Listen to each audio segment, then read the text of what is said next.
country. Robert Dekatert. Back in the hills of old wine country, through the great winding roads lined with thistles and blackberry, past an old whitewashed church in the shade of an old oak tree, on an old soldier's road a great man came to be. He was rugged and kind and partially blind, but a very grand life had he. The years of hard work with his hands and his heart turned every stranger to family. In the days of his youth, of his glorious youth, fresh from the Admiral's Navy, when he stood tall and proud because his back was quite strong, and he still had the use of his knees. There eyed he a beauty, if not 17, straight out of a movie or maybe a dream. He thought in his heart that he hadn't a chance, but she beat him to it and asked him to a Sadie Hawkins dance. That day he met delighted his life, his sweet little Myrna Lee, his partner through life, through thick and through thin, straight from heaven's treasury. To call the man dependent was to call the ocean blue. He'd barely even tied his shoes since pert near 52.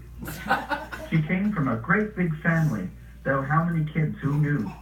At least a baker's dozen, I'd guess, though I could be off a kid or two.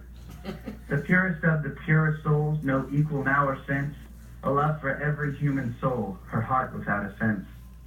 I've never seen a truer time when man was incomplete than in those days, those dark, dark days before the two did meet. There was a different man before that hasn't been seen since. He fell in love, the deepest love, to the heart without a fence. Or 60 years of marriage, barely a day did separate. For 'tis not good to be alone, a man without his mate. It was not a life of grandeur, or days without a need, but adventure found in tilling ground to prep for heaven's seed, to love the great unlovely and those not born to joy. He drugged the streets for the deranged, and most he would employ. He walked in space through troubled times and did the best he could, an honest floor-laying preacher man of piety and wood. You'd often find him giving to many a dire need, though he didn't have that much to give, and a great big family to feed. Though none would call him a wordsmith, nor a poet or scholar of note, he'd recite every rhyme ever written with pride and a quiver in the back of his throat. He had an emotion about many things, but oh, when he came to recite, he'd have you up standing saluting and ready to take up the fight. Kipling, Frost, Dickens, and Keats, the words of Longfellow, the rhymes of Robert Louis Stevenson, the telltale rhythm of Edgar Allan Poe.